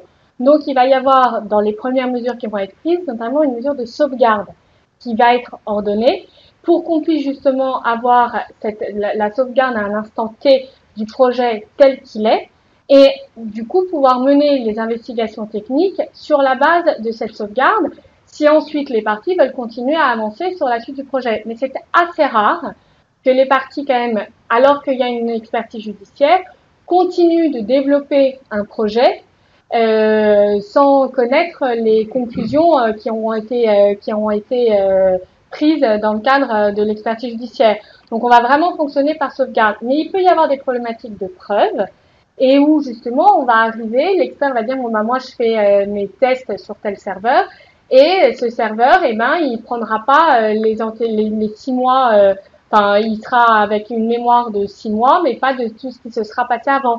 Et donc là il y aura justement un débat et des griefs qui seront traités dans le cadre de l'expertise sur l'opposabilité des tests, l'opposabilité des éléments techniques qui sont mis à disposition et éventuellement le blocage de la partie qui a la main mise sur l'environnement technique pour permettre finalement réellement l'accès à tout l'historique technique du projet. Et là encore, ce sera des points qui seront traités dans le cadre de l'expertise. Non mais, pardon, mais sur la gestion de projet en expertise, c'est impossible. C'est-à-dire que l'expertise, c'est une mesure d'instruction qui vise à résoudre un litige. Donc, on ne vise que le passé, et le projet peut continuer, mais il n'est jamais sous le contrôle de l'expert. Jamais même sous l'œil de l'expert. Et aucun expert judiciaire ne prendra le risque de donner un avis sur une recommandation, parce que sinon il engage sa propre responsabilité, en disant vous devez faire ci, vous devez faire ça, pour que ça marche. Et si ça marche pas, c'est l'avis de l'expert qui devient finalement partie à l'exécution du contrat. Donc non, lorsque vous avez une difficulté ponctuelle sur un projet, vous pouvez isoler cette difficulté et la traiter, soit au judiciaire, comme l'explique Marie-Lélie, soit à l'amiable. Donc c'est bien d'encapsuler la difficulté, quand c'est possible, d'encapsuler la difficulté et de la traiter en tant que litige. Et le projet peut continuer, c'est vrai que c'est très rare, mais on a vu des cas où le projet pouvait continuer. L'ambiance est un peu tendue en général sur le projet, quand c'est comme ça. Mais il peut continuer sur les parties qui permettent d'avancer, mais jamais sous le contrôle de l'expert. On peut avoir après des conseils qui interviennent, mais jamais sous le contrôle de l'expert. C'est pas possible. Si par exemple un serveur qui a un problème, Oui. tout à l'heure j'ai bloqué, il y a plusieurs il y a plusieurs projets sur le même serveur. Mhm. Et comment vous définir Ce qui peut se passer, c'est qu'on peut isoler, en fait, on peut faire avoir un serveur temporaire, isoler la partie technique qui figure sur ce serveur sur un autre, justement, serveur pour que les tests soient réalisés sur ce serveur-là et permettre aux serveurs qui hébergent d'autres projets de pouvoir continuer de fonctionner. Pour moi, c'est un cas un peu virtuel. Mais Parce que ouais. de toute façon, sur une expertise technique, on n'est pas sur une problématique. Enfin, il peut y avoir une problématique d'un seul serveur, et qu'il y a plusieurs projets sur ce serveur, mais en général, oui, j'imagine que ça existe. Mais en général, il y a de la redondance, c'est-à-dire qu'on est capable de restaurer un autre serveur, de migrer sur un autre serveur, de reconstituer des environnements. Voilà, après, c'est des mesures techniques qui permettent de contourner les difficultés. C'est plus long, c'est plus compliqué, mais c'est pas faisable. impossible, c'est gérable. Et il y a il y a un exemple que je dirais. Si par exemple certains composants qu'appartenant à l'hébergement de l'entreprise, pas à notre entreprise, parce qu'ils ne voulaient pas nous donner certains composants. Comment vous procédez Des composants logiciels Oui. En fait, le problème de la propriété intellectuelle, par exemple, qui va être opposé par certains éditeurs, par certains propriétaires, par certains prestataires, est gérable dans une expertise sous réserve de la confidentialité. C'est-à-dire qu'on peut mettre en place des mesures de confidentiel expert pour ne pas remettre, par exemple, si on parle de code source, pour ne pas remettre à un adversaire le code source lui-même, mais on peut le confier à l'expert pour qu'il l'examine et pour qu'il regarde les similitudes ou les anomalies à l'intérieur de ce code source, ou par exemple l'encodage, si c'est un encodage qui est correct, ou s'il est... Donc il y a des mesures en expertise judiciaire permettant de remettre à l'expert des éléments de preuve sans pour autant les divulguer à tout le monde. Oui, parce que l'entreprise Elle a droit à son secret industriel, voilà, bien sûr. Pas. Bah, elle ne le donne pas aux parties, mais à ce moment-là, ouais. si on est en contentieux, elle doit le donner à l'expert. À l'expert. Sinon, elle est en défaillance par rapport à son obligation de prouver que la bonne exécution de sa mission. Oui, pardon. Est-ce qu'il existe peut-être une troisième forme d'expertise qui serait semi-judiciaire ou semi-amiable? Oui. J'entends par là, par exemple, vous avez une difficulté, vous rencontrez une difficulté, ou vous anticipez. Oui. Oui. Pour des questions de mission, pour des questions de sélection du technicien ou d'expert. Oui. Est-ce qu'il y a un moyen, par exemple, pour une des parties, en fait, de demander une expertise sur une problématique spécifique, de rémunérer l'expert en question, de le sélectionner, de définir le cahier des charges, de la mission, et ensuite, est-ce que ces conclusions-là, de cette expertise-là, est-ce qu'elles peuvent être utilisées d'une façon? Alors, elles peuvent être utilisées. Alors, c'est possible, c'est du consulting, en fait. Hein. Vous demandez c'est une expertise privée. Vous demandez l'avis d'un technicien expert. Il est expert quand il est inscrit sur la liste des experts. C'est ça la différence. Un expert, c'est quelqu'un qui est inscrit sur la liste des experts auprès d'un tribunal. Sinon, c'est un technicien. Vous demandez son avis, vous demandez qu'il produise une consultation. Et cette consultation, par contre, c'est votre consultation. C'est-à-dire qu'elle n'est pas opposable à l'adversaire. Elle ne s'impose pas à l'adversaire. C'est un avis fondé, technique, qui va le faire réfléchir, mais que vous pouvez utiliser en pièce derrière si jamais vous avez un procès. Vous pouvez le produire comme étant une pièce de votre bonne foi et de la faute de l'autre, mais ça n'est pas opposable par rapport justement à cette notion du contradictoire. C'est-à-dire que si on veut avoir une expertise au sens propre du terme, amiable ou judiciaire, il faut que les gens discutent entre eux. C'est le fameux principe du respect du contradictoire. Et je dois avouer que, en ce moment, ma perception, en ce moment, les rapports d'expertise privée sont regardés avec beaucoup de circonspection par les tribunaux. Parce qu'ils pensent que c'est du consulting qui n'est pas tout à fait objectif. C'est un euphémisme. Donc, juste un point sur cette remarque et après on vous donne la parole. Elle n'est pas opposable à l'autre partie, mais elle n'est pas opposable au juge non plus. Bah non. C'est-à-dire que si ensuite vous faites votre expertise privée, vous avez votre rapport, il y aura potentiellement un postulat en disant, étant donné que c'est vous qui avez choisi votre expert tout seul et que c'est vous qui l'avez rémunéré tout seul, potentiellement que les conclusions puissent être quand même un peu orientées en votre faveur. Et de toute façon, vous n'allez pas produire un rapport qui sera en votre défaveur. Si de toute façon, voilà. Donc de toute façon, le rapport que vous allez produire sera en votre faveur. Et comme vous l'aurez commandé, finalement, est-ce que techniquement il sera complètement infaillible et complètement impartial? Il y a nécessairement un doute qui sera posé. Donc, si vous produisez ces documents-là vis-à-vis du juge et que la partie adverse justement critique ce rapport, nécessairement à ce moment-là, le juge pourra avoir tendance à dire oui, en effet, c'est un peu, enfin, je peux pas me fonder uniquement sur ce document-là, et donc va initier une expertise judiciaire qui, elle, sera contradictoire. Vous aurez déjà fait un état des lieux, de toute façon, vous aurez déjà vu ce qu'il en est, les éventuelles faiblesses, les points sur lesquels il faut axer. Donc ça pourra vous donner un petit avantage, mais ce sera un avantage dans la préparation sur une expertise qui sera contradictoire, mais ça ne vous permettra pas de trancher judiciairement votre litige. En fait, c'est les conclusions de l'entreprise peuvent l'influencer. Ça peut être en fait un argument assez favorable pour avoir initier une transaction. Là, vous êtes sur le terrain hors judiciaire, vous dites voilà, moi j'ai fait un rapport, regardez ce qu'il en est. Est-ce qu'on peut pas finalement se mettre d'accord autour d'une table, signer une transaction et qu'on s'en sorte là? Donc dans le côté hors judiciaire, ça a son intérêt, mais pour avoir des conclusions judiciaires, ça n'en aura pas. Oui. Juste une madame. Oui, je veux savoir, pendant l'échelle, en fait, que tu es expert dans la publicité, les frais qui sont engagés dans cette situation des éléments hard, ces frais-là, sont estimés par le juge? Et ces frais, ils seront estimés par la partie qui estime subir le préjudice. Et dans le cadre du procès au fond qui suivra l'expertise, il y aura justement cette évaluation et une demande d'indemnisation dans le cadre des dommages et intérêts à l'appréciation ensuite du juge.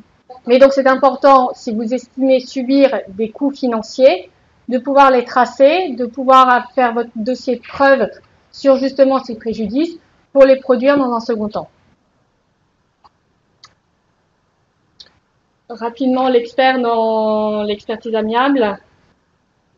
Ouais. Mais bon, de toute façon, je pense qu'on en a déjà pas mal parlé. Ouais. Non, mais simplement, c'est juste pour rappeler cette règle qui me semble importante. Si vous avez à faire des conventions de procédure participative dans l'avenir, c'est dans la lettre de mission de l'expert, puisque c'est vous qui décidez, donc c'est quand même assez confortable.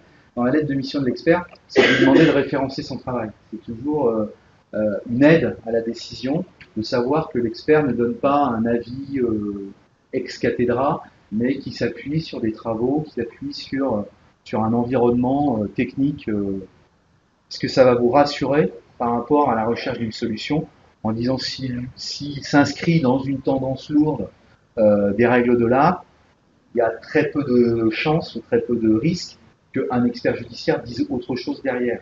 Donc, ça me paraît assez important quand on dit dans l'expertise amiable de demander à l'expert de parler, de faire un rapport documenté.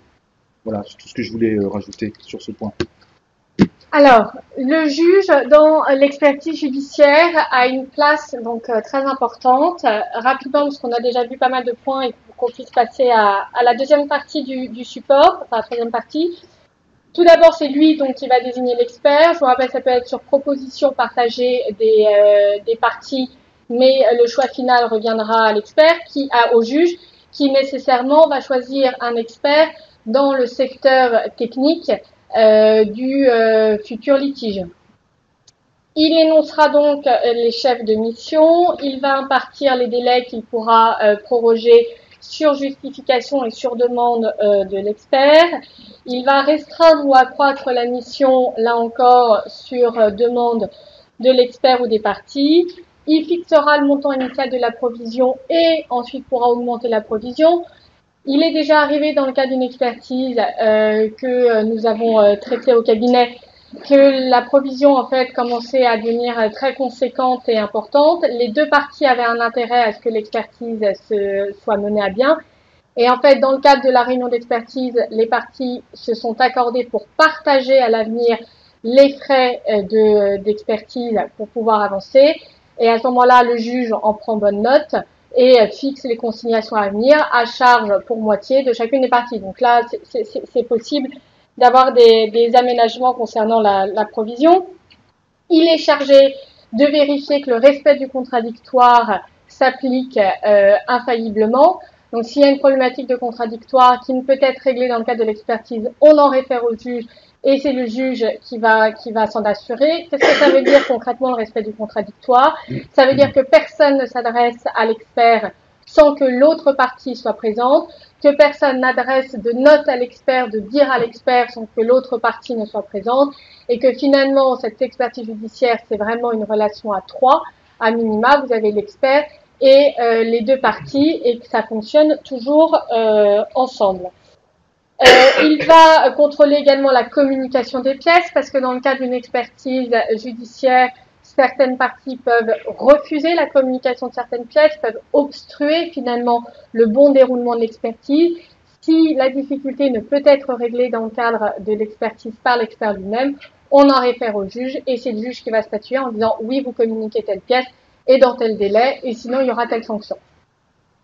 Et bien évidemment, il va contrôler le respect de la confidentialité. Pour rebondir à la question de monsieur tout à l'heure, quand de temps en temps il va être question de devoir analyser certains codes sources qui seront du confidentiel et du secret des affaires, ce secret des affaires sera, il sera nécessaire que l'expert ait accès à ces données-là pour pouvoir justement avancer dans cette mesure, mais on encadrera cela dans le cadre d'un confidentiel expert, et à ce moment-là, le juge vérifiera que cette confidentialité est bien assurée, et donc il n'y a pas de préjudice pour l'autre partie d'avoir accès à certaines données. Alors, le rôle du juge dans le... Pardon, excusez-moi, oui, monsieur. Il y a peut-être un point qui contrôle également l'indépendance de l'expert. Le juge? Tout à fait. Vous avez parfaitement raison. Il n'y a pas que dans l'expertise familiale, on peut faire également. Oui, tout à fait. Oui, c'est important. C'est important. C'est aussi le juge de la récusation. C'est-à-dire qu'effectivement, le juge peut décider de la récusation d'un expert s'il estime qu'il y a un conflit d'intérêts. Normalement, l'expert doit se déporter. Oui. Et s'il ne le fait pas par lui-même. 99 fois sur 100, c'est l'expert qui spontanément dira je ne peux pas prendre cette mission. Mais s'il a oublié qu'il avait déjà consulté pour une des parties, voilà. Ça m'est jamais, ça fait déjà assez longtemps que je pratique, ça m'est jamais arrivé. Moi, je connais un cas, ça arrive. En récusation, vraiment, ouais, enfin, c'est rare, c'est très très rare. Donc pour enclencher sur le rôle du juge dans l'expertise amiable, il est bien évidemment, mais on l'a déjà vu, totalement différent, c'est-à-dire qu'il ne sait pas du tout, il ne contrôle pas ni ne définit pas la mission. En fait, il s'intéresse au résultat de cette mission.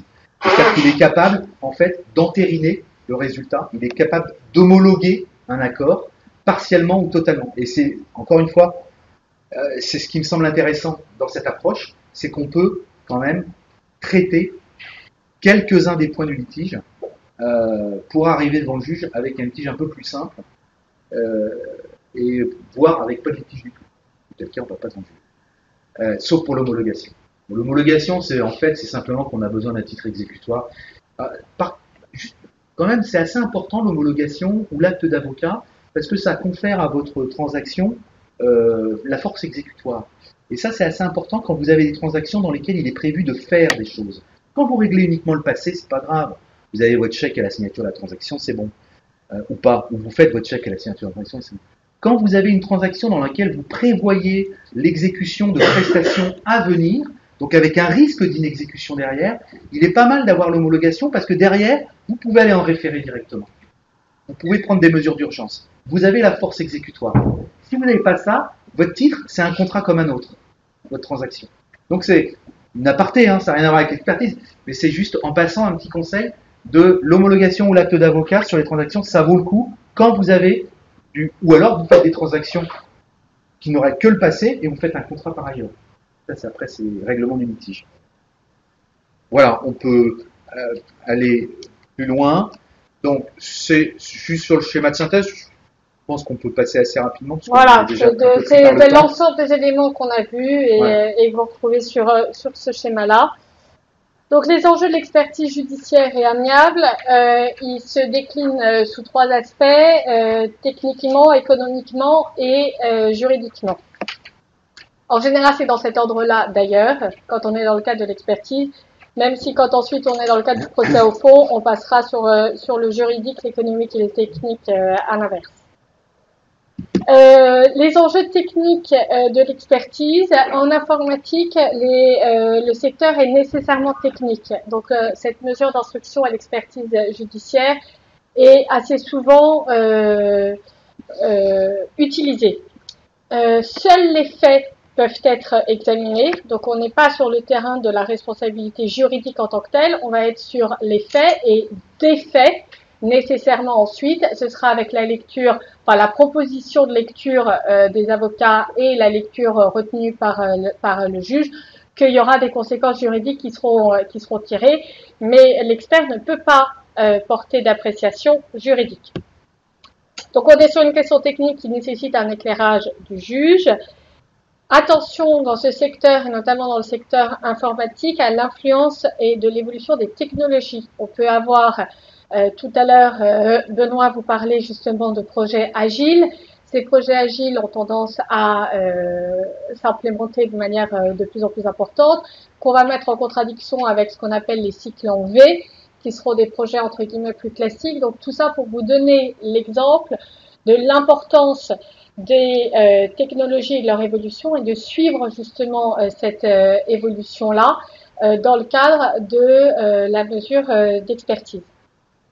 La détermination des référentiels est essentielle, savoir sur quelle base on se situe pour pouvoir apprécier le bien ou le mal fondé de certaines évolutions, de certains développements, de certaines process de réalisation du projet lui-même. Si on n'a pas de référentiel, on ne peut pas dire que ça a été bien ou mal fait. Cette appréciation, elle nécessairement, il faut qu'on ait un terrain d'entente et un référentiel partagé. Et techniquement, la place des tests sera primordiale dans le cadre de cette expertise.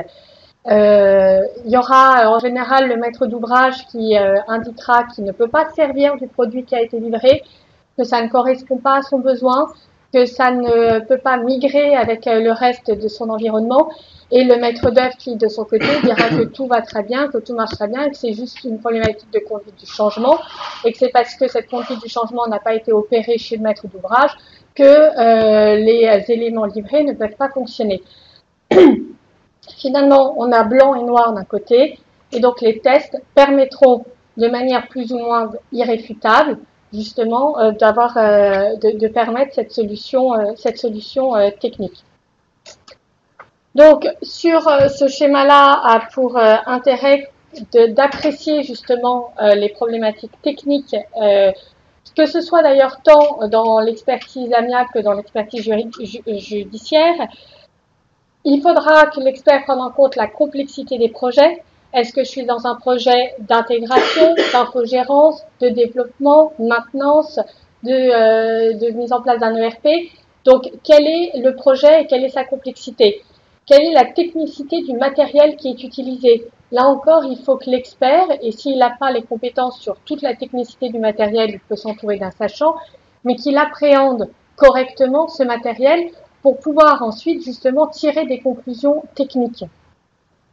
Quels sont les nouveaux enjeux techniques qui ont été développés? Est-ce qu'on est sur un projet un peu innovant, sur des nouvelles, sur des nouvelles techniques, auquel cas nécessairement l'appréciation sera différente de la mise en place d'une technique qui est déjà robuste, qui est éprouvée, qui est connue de tous. Là encore, les responsabilités ne seront pas les mêmes et les appréciations ne seront pas les mêmes. Est-ce qu'on est qu'on a de la dématérialisation?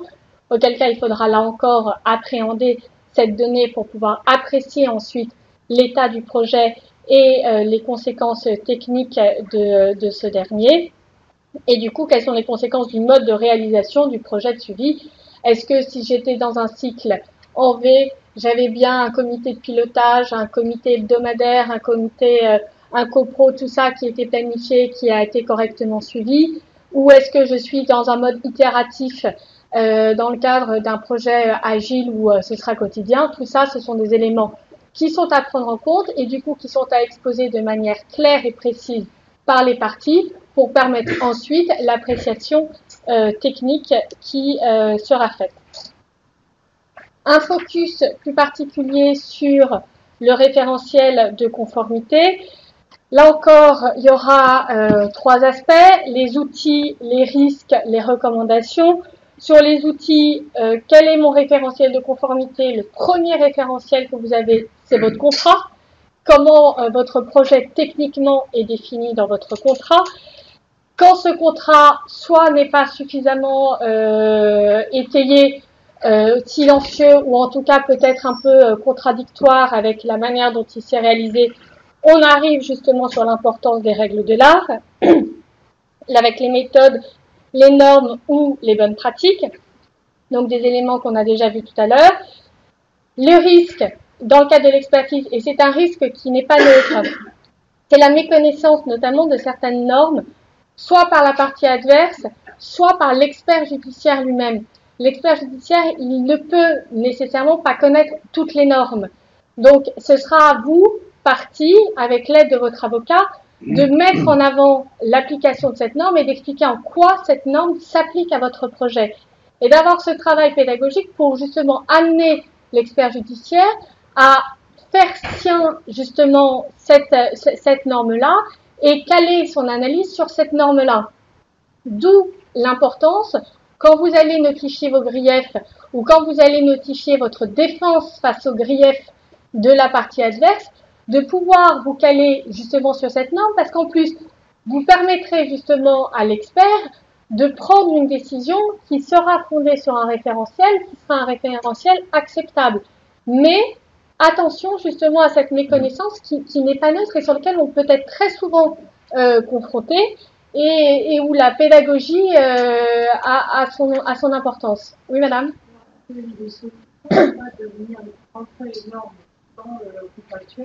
Ça, c'est quelque chose qui serait en effet l'idéal. C'est de prévoir d'ores et déjà dans le contrat, dans les annexes techniques, d'indiquer que le projet se réalisera selon la norme tant telle partie et voilà, comme ça on lui donne une valeur en effet contractuelle. Ça c'est l'idéal.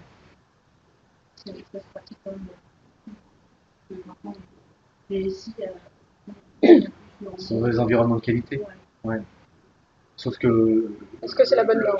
Sauf que le point, souvent, c'est que la norme est un peu large par rapport au projet. C'est pour ça que je parlais de déclinaison dans le système de entreprise. Ouais. Parce que c'est des choses que. Mais en tout cas, c'est un point important. C'est-à-dire que quand vous êtes dans un environnement de production qualifié, il est bon que l'expertise, au moins, ait ce référentiel présent à l'esprit. C'est un élément de contexte. Ça viendrait. Ouais. C'est un peu la partie. Ouais.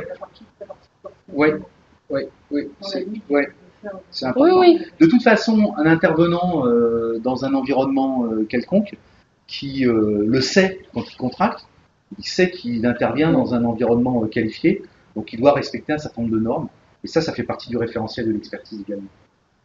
Et si vous le mettez justement dans le cadre de votre contrat, l'intérêt ensuite, c'est que votre projet, surtout quand ce sont des projets importants, vous l'encadriez par ce qu'on appelle un contract management, où du coup, vos différents comités, vous allez faire justement le point d'avancement de votre projet et notifier certains écarts potentiels ou certains risques de dérive par rapport aux normes sur lesquelles vous êtes convenus en disant attention, je rappelle qu'on est sur telle norme, qu'on est sur tel process, qu'on est sur telle méthodologie, donc il faut bien qu'on se recale là-dessus. Et à ce moment-là, de bien l'étayer dans le cadre de votre contract management. Donc je reprends un peu sur les enjeux techniques de l'expertise. Effectivement, on est toujours sur le même schéma, outils, risques, recommandations. Bon, après ça se décale un peu finalement parce qu'aujourd'hui on est quand même moins confronté à des problèmes d'anomalies basiques. On a des outils de génération de code qui sont, ou alors on est en intégration de logiciels. Ça tourne plus ou moins bien. On est plus sur des problématiques de conformité par rapport à un besoin et de couverture du besoin. Donc on est plus en amont en général. Les litiges se situent beaucoup plus en amont sur la conception du projet plus que sur des problématiques de réalisation. Ça existe toujours, parce qu'on va examiner les maquettes, etc., etc. Mais les grosses expertises sur du débugage, c'est un peu historique, quoi. Mais ça existe toujours. Donc le problème, et c'est là où on est surtout confronté au problème de normes, au problème de compréhension des besoins, au problème de conduite de changement. Ils sont surtout là aujourd'hui dans le haut du contentieux informatique. C'est-à-dire des dérives liées à une mauvaise appréhension du besoin du client ou une mauvaise réalisation, modélisation d'éléments documentaires. Absolument, bien sûr. C'est pour ça qu'on est dans les phases de conception plus. Les problématiques se situent maintenant plus en amont, dans les phases de conception. Et conception calée avec des respects de calendrier et de budget, et c'est là où ça explose. 9 fois sur 10. Donc, pour résumer, en expertise amiable, je vais aller assez vite, le point, parce qu'on l'a déjà vu, c'est que c'est les parties qui définissent le cadre, que ça c'est intéressant, c'est que l'expert, il a vocation à donner un avis sur l'état du projet. Il n'est pas là il n'est pas en autopsie d'un projet. Il est en diagnostic d'un projet. Ça change un peu la vision des choses.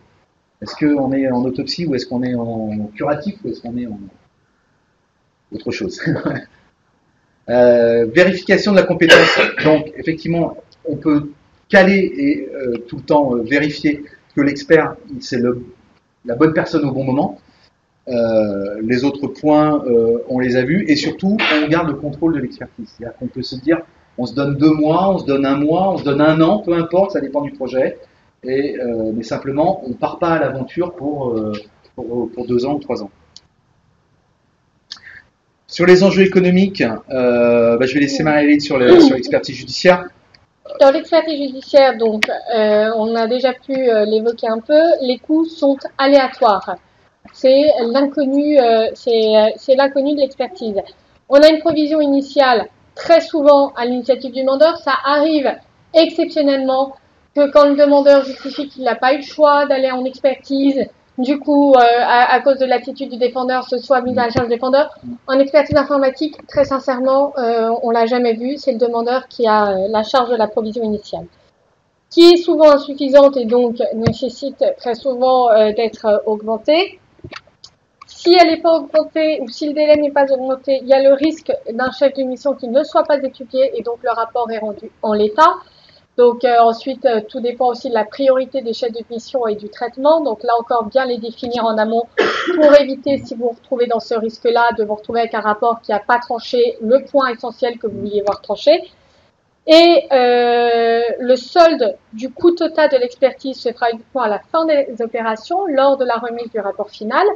C'est ce solde-là qui vous permettra ensuite, dans le cadre du procès au fond, ou si à l'issue du rapport d'expertise, vous êtes en transaction, parce que les 2 options, bien évidemment, sont envisageables, mais de pouvoir en réclamer le paiement au moins partiel à l'autre partie et de justifier vis-à-vis du juge pourquoi finalement le coût de l'expertise ne doit pas être mis à votre charge, mais à celle de votre adversaire.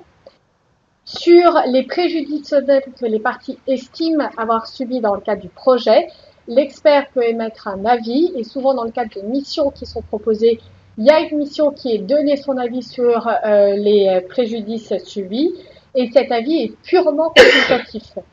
Donc là encore, quand vous irez ensuite au fond pour trancher les responsabilités, vous devrez démontrer vis-à-vis du juge la réalité de votre préjudice.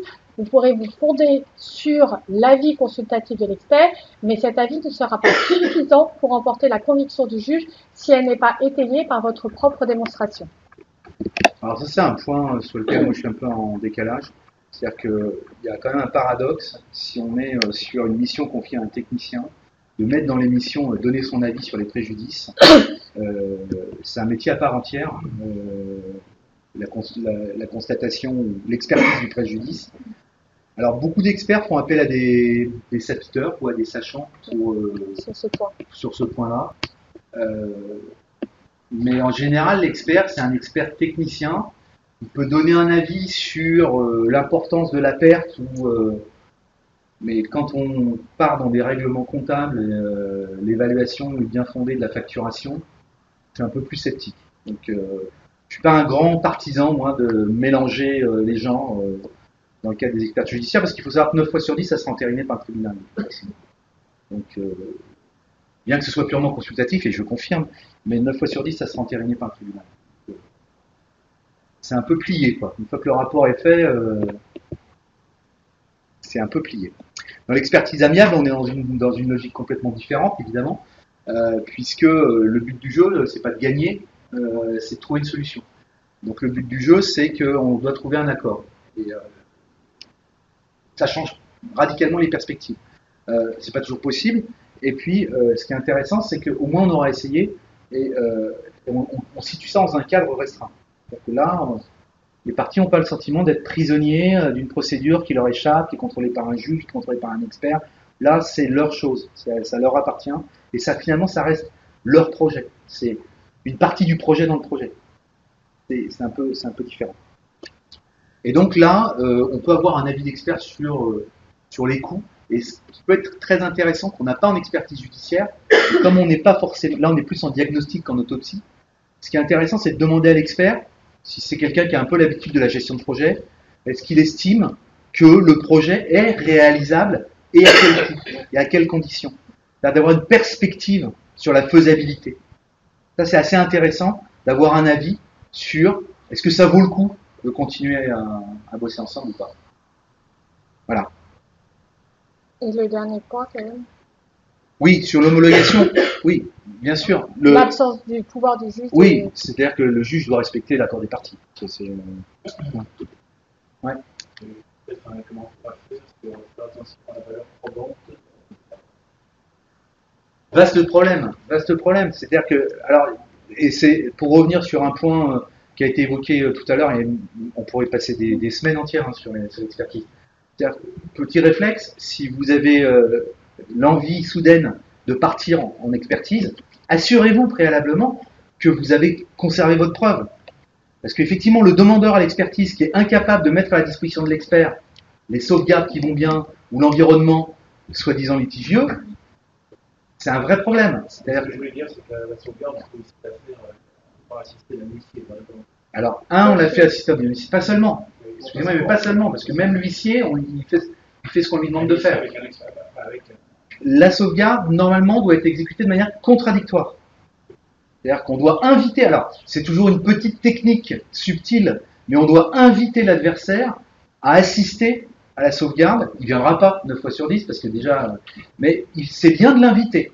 Et sous le contrôle d'un huissier et ou d'un expert. Et ça dépend à quel moment on l'a fait. C'est pendant l'expertise. Pendant l'expertise, c'est un peu tard. Hein.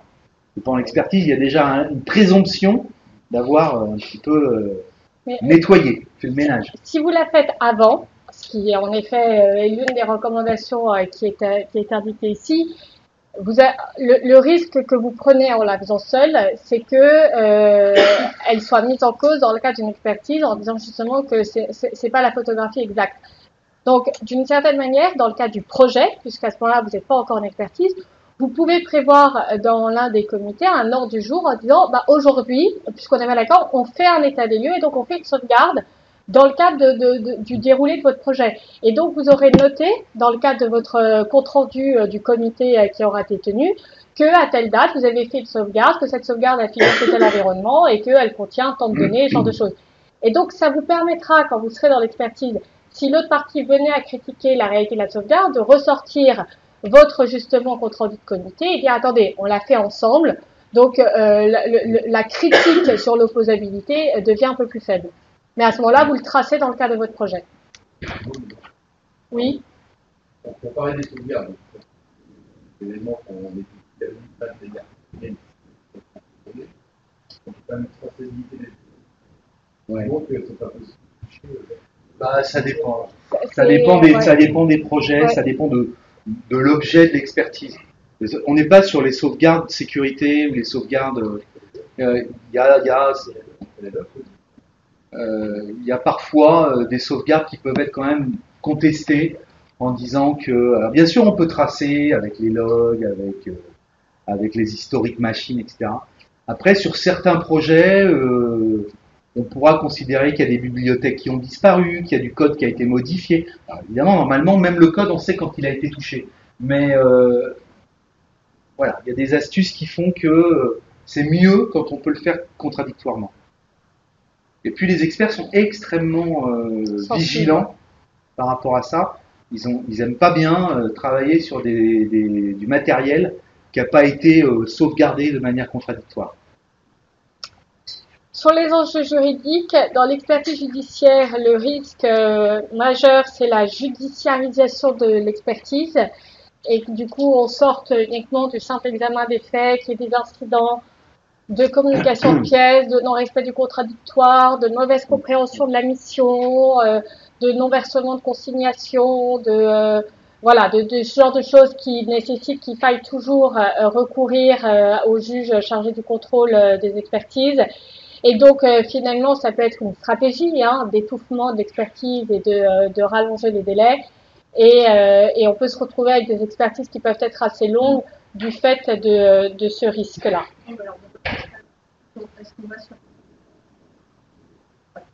Est-ce qu'on va dans une négociation? Gagnant dans le sens Non. que c'est vraiment Non. efficace.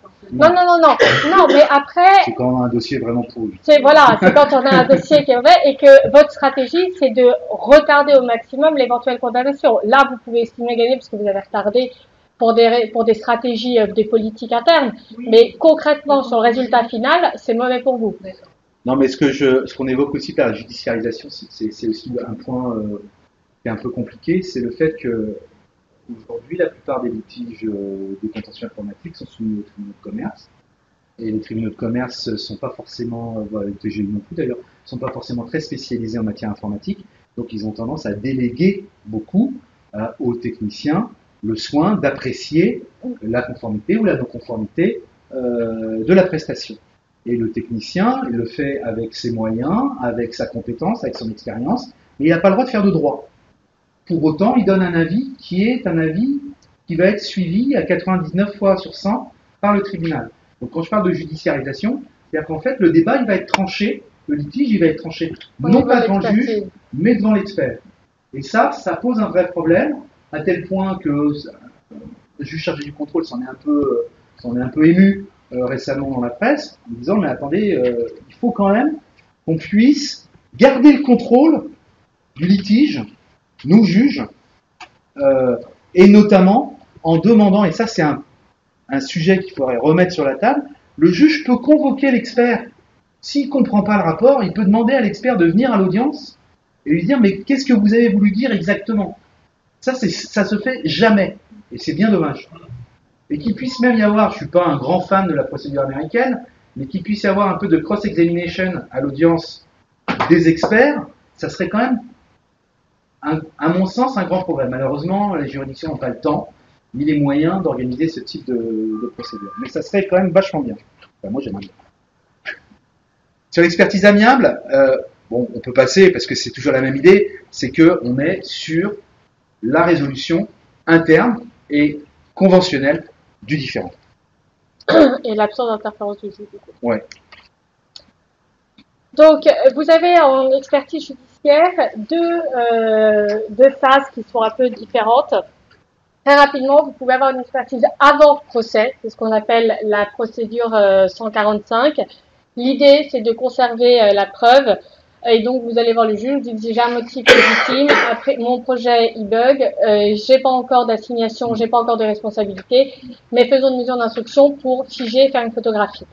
Sinon, vous avez la procédure qu'on appelle 146 qui est en cours de procès. Vous avez assigné l'autre partie, vous mettez en cause des défaillances dans le cadre de la réalisation du projet et devant le juge dit attendez, finalement ce que vous me dites, je veux bien vous croire tous les deux, mais vous partez du postulat l'un que vous avez correctement développé, l'autre que votre besoin n'a pas été correctement appréhendé.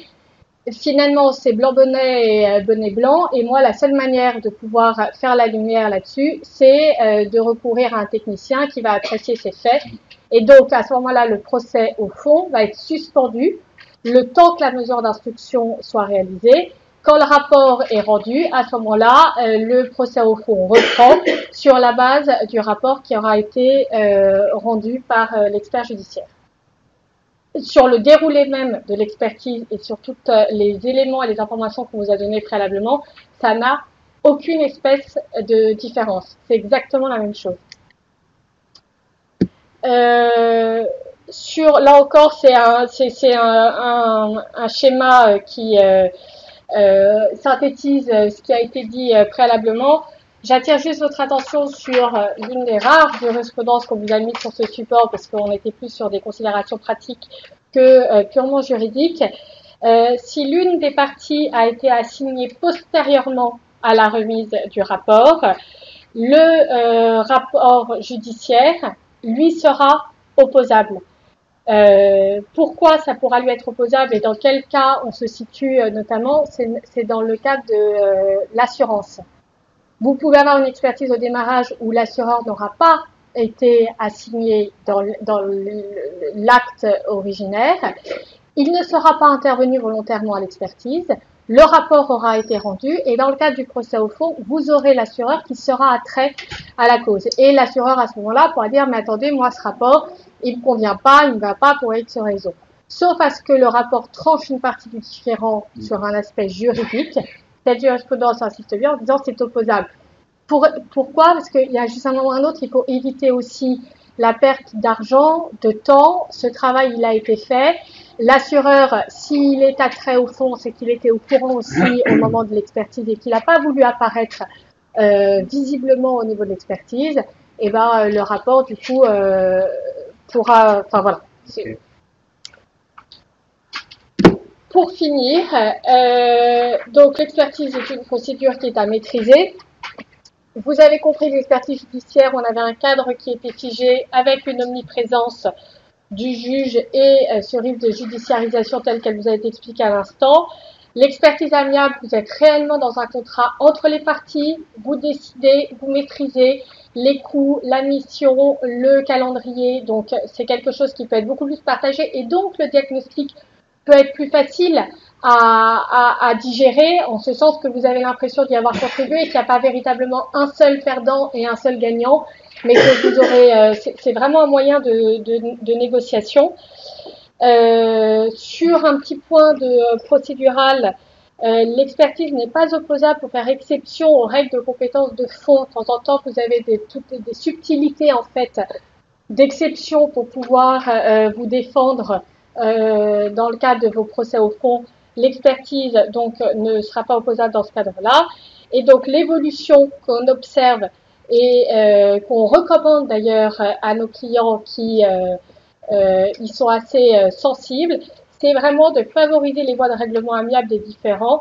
Et la procédure participative est un outil mis à disposition et permettant réellement, on l'observe, d'arriver à cette voie-là et d'économiser finalement du temps, de l'argent et de passer à un autre projet. Et parce qu'il faut savoir aussi une chose, c'est que dans les expertises judiciaires, vous allez mobiliser beaucoup de ressources internes pour réaliser la procédure qui va durer potentiellement entre 18 mois et 24 mois, alors qu'avec le règlement amiable du différend à la procédure participative, ces coûts de mobilisation ne seront plus là et donc vous permettez finalement à vos équipes internes d'être mobilisées sur des nouveaux projets et finalement l'intérêt pour tous et pour vous tous, c'est que vos projets aboutissent et que vous en concluiez des nouveaux. Le prochain petit déjeuner se tiendra le 21 octobre, donc au cabinet aura pour thème le Big Data.